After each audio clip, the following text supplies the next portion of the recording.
আসসালামু আলাইকুম। এখন শুনবেন সংবাদ শিরোনাম। ২৪ ঘন্টায় রাজশাহী, ময়মনসিংহ, কুষ্টিয়া ও টাঙ্গাইলে হাম উপসর্গ নিয়ে আরও ৪ জনের মৃত্যু। বিভিন্ন অঞ্চলে দ্রুত ছড়াচ্ছে। ছুটির দিনেও ফিলিং স্টেশনে গ্রাহকদের লম্বা লাইন, তেল সংকটে বন্ধ অনেক পাম্প। সুনামগঞ্জে টানা বৃষ্টিতে হাওরে নতুন নতুন এলাকা প্লাবিত, ডুবছে কাঁচা ধান, দিশেহারা হাজারো প্রান্তিক কৃষক। দিনাজপুরের নবাবগঞ্জে বিপুল পরিমাণ ঘোড়ার মাংস জব্দ, আটক ৩ জনকে ১ বছর করে কারাদণ্ড দিয়েছেন ভ্রাম্যমাণ। এতক্ষণ শুনছিলেন সংবাদ শিরোনাম। এখন শুনবেন বিস্তারিত। বিভিন্ন অঞ্চলে হাম আক্রান্ত রোগীর সংখ্যা বাড়ছে মৃত্যু। গত ২৪ ঘন্টায় রাজশাহী, কুষ্টিয়া, টাঙ্গাইল ও ময়মনসিংহে হামের উপসর্গ নিয়ে মারা গেছে ৪ শিশু। রাজশাহী, ময়মনসিংহ, বরিশাল, চট্টগ্রাম, বগুড়া, চাঁদপুর সহ বিভিন্ন জেলার হাসপাতালে হাম উপসর্গের রোগীদের সংখ্যা বাড়ছে। আক্রান্তদের মধ্যে বেশিরভাগই শিশু। হামের প্রকোপ ছড়িয়ে পড়ায় উদ্বেগ দেখা দিয়েছে অভিভাবকদের মাঝে। পরিস্থিতি মোকাবেলায় দেশের বিভিন্ন জেলায় হাসপাতালগুলোকে প্রস্তুত থাকার নির্দেশ দিয়েছে স্বাস্থ্য বিভাগ। আগামী রোববার থেকে শুরু হবে বিশেষ টিকাদান কর্মসূচি। এই টিকা দেয়া হবে ৬ মাস থেকে ১০ বছর বয়সী শিশুদের। পরিস্থিতি মোকাবেলায় ভ্যাকসিন সংক্রান্ত মাঠ পর্যায়ে সব কর্মকর্তার ছুটি বাতিল হয়েছে। গত ২৪ ঘন্টায় সাসপেক্টেড হামের নতুন কেস ভর্তি ১২। গত ২৪ ঘন্টায় সাসপেক্টেড হামের ডিসচার্জ ১৩। গত ২৪ ঘন্টায় সাসপেক্টেড হামে মৃত্যুবরণ করেছে একজন। এখন রাজশাহী মেডিকেল কলেজ হাসপাতালে সাসপেক্টেড হামের চিকিৎসাধীন রোগী ১৩০। চাঁদপুর জেলায় হাম সন্দেহে এই পর্যন্ত অর্থাৎ এই বিষয়টা শুরু হওয়ার পর থেকে গত ১ মাসে তারা যেটি বলছেন যে ১৫০ হাম সন্দেহে ১৫০ রোগী আসলে বিভিন্ন হাসপাতালে, সরকারি হাসপাতালে এসেছেন। তারা স্যাম্পল সংগ্রহ করে পরীক্ষা করেছেন। এর মধ্যে ৩২ জন জেলায় হামের শনাক্ত হয়েছে।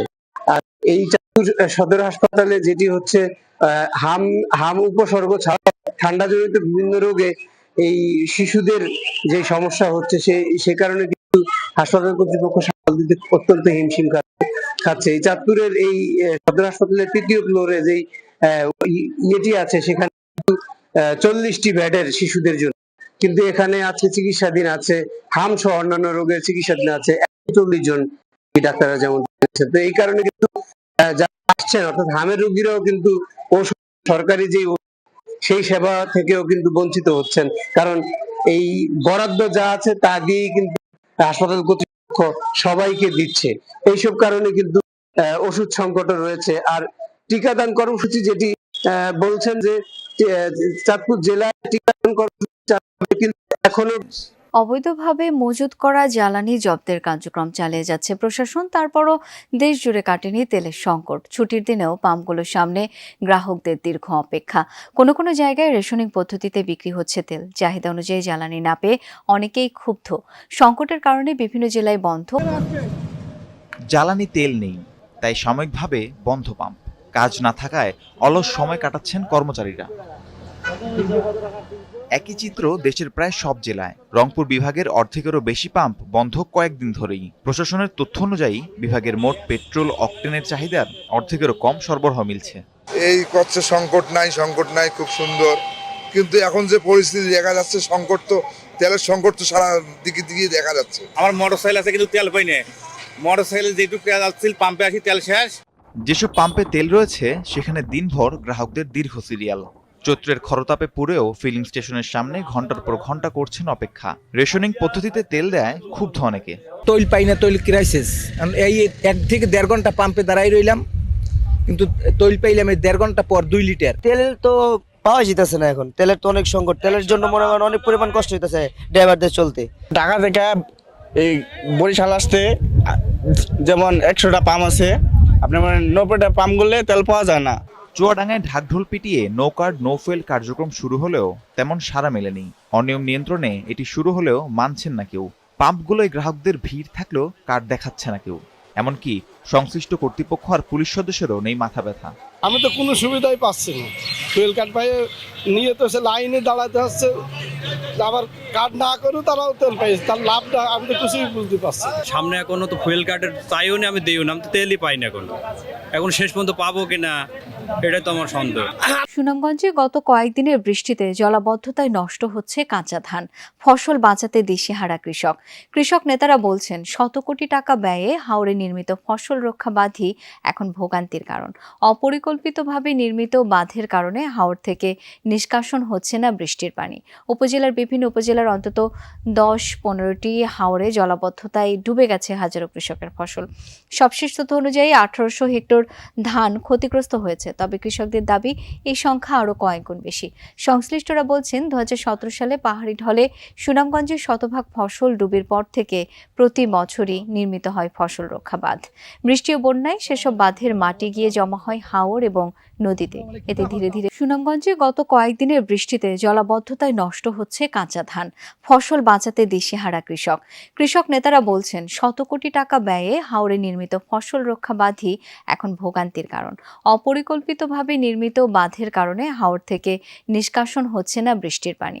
উপজেলার বিভিন্ন উপজেলার অন্তত 10-15টি হাওরে জলাবদ্ধ। সুনামগঞ্জে গত কয়েকদিনের বৃষ্টিতে জলাবদ্ধতায় নষ্ট হচ্ছে কাঁচা ধান, ফসল বাঁচাতে দিশেহারা কৃষক। কৃষক নেতারা বলছেন শত কোটি টাকা ব্যয়ে হাওরে নির্মিত ফসল রক্ষা বাঁধই এখন ভোগান্তির কারণ। অপরিকল্পিতভাবে নির্মিত বাঁধের কারণে হাওর থেকে নিষ্কাশন হচ্ছে না বৃষ্টির পানি। উপজেলার বিভিন্ন উপজেলার অন্তত 10-15টি হাওরে জলাবদ্ধতায় ডুবে গেছে হাজারো কৃষকের ফসল। সবশেষ তথ্য অনুযায়ী 1800 হেক্টর ধান ক্ষতিগ্রস্ত হয়েছে, তবে কৃষকদের দাবি এই সংখ্যা আরও কয়েক গুণ বেশি। সংশ্লিষ্টরা বলছেন 2017 সালে পাহাড়ি ঢলে সুনামগঞ্জের শতভাগ ফসল ডুবির পর থেকে প্রতি বছরই নির্মিত হয় ফসল রক্ষা বাঁধ। বৃষ্টি ও বন্যায় সেসব বাঁধের মাটি গিয়ে জমা হয় হাওর এবং নদীতে। এতে ধীরে ধীরে কমে যায়। দিনাজপুরের নবাবগঞ্জে বিপুল পরিমাণ ঘোড়ার মাংস সহ 3 জনকে আটক করা হয়েছে। উপজেলার গাজীপুর সুপারি বাগানে এই ঘটনা ঘটে। ইউনো জিল্লুর রহমান জানান, সকালে খবর মেলে গাজীপুর সুপারি বাগানে কয়েকজন ব্যক্তি মাংস বিক্রির উদ্দেশ্যে ঘোড়া জবাই করেছে। পরে সেখানে অভিযান চালিয়ে 6টি ঘোড়ার প্রায় 12 মণ মাংস জব্দ করা হয়। আটক করা হয় 3 জনকে। তাদের প্রত্যেককে 1 বছর করে কারাদণ্ড দেন ভ্রাম্যমাণ আদালত। চক্রটি ঘোড়ার মাংসকে গরুর মাংস। গ্রামবাসী এদেরকে ঘিরাও করে রাখিয়ে দিছে এবং এই ব্যবসায় এরা আজ বহুদিন থেকে এখানে চালাচ্ছে। একজন হচ্ছে মোহাম্মদ আব্দুল্লাহ, ওর বাড়ি হচ্ছে নেত্রকোনা, মোহাম্মদ রুবেল, ওর বাড়ি হচ্ছে রংপুর সদর, এবং একজন হচ্ছে রবিউল ইসলাম, এর বাড়ি হচ্ছে নীলফামারীতে। তো আমরা তাদের সাথে কথা বলে যেটা মনে হয়েছে যে এখানে যে ঘোড়ার যে মাংসটা হয়, এই মাংসটা হচ্ছে ঢাকায় নিয়ে যাওয়া হয়।